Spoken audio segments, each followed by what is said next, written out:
Introduce Congressman Rick Berg.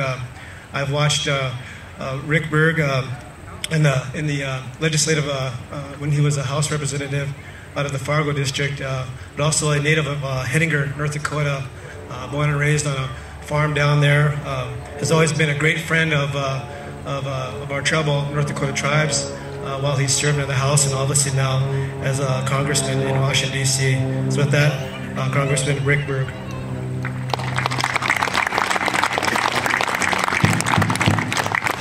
Thank you. I want to make sure we have a cloud here while I'm speaking to cool it off a little bit. I won't be long-winded. It's an honor for me to be here today. Dr. Gipp, thank you for hosting this, and thanks for everything you're doing for the rest of the week. I appreciate that. And with this group up here, General Spry, thanks for all you're doing, the leadership that you're creating, and the leaders that you're creating. It's just unbelievable. Senator Hoeven, thanks for your leadership, and certainly Governor Dalrymple.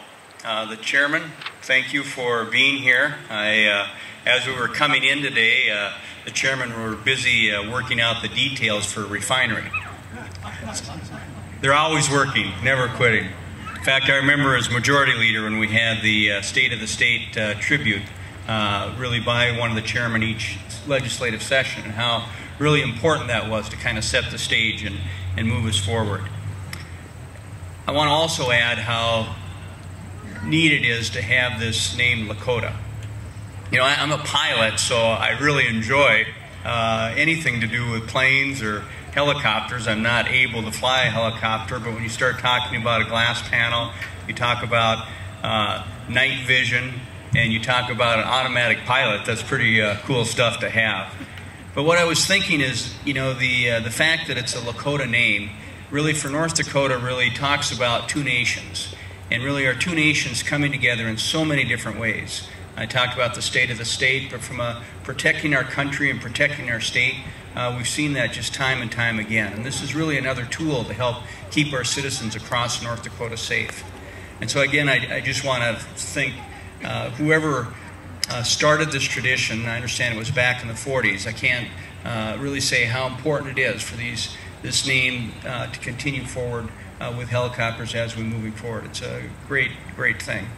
You know, I also, many times in the U.S. House of Representatives, when we go to the floor, there'll be a veteran there.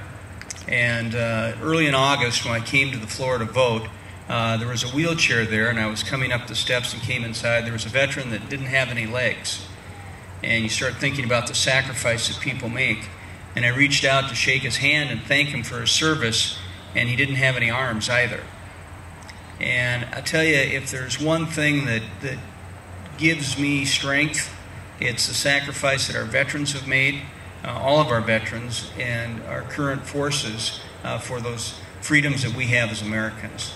And so in closing, I just want to thank all of those people again that have sacrificed so much for us, and if there's anything that I can ever do, I want to do that because you're what's given us our freedoms. Thank you.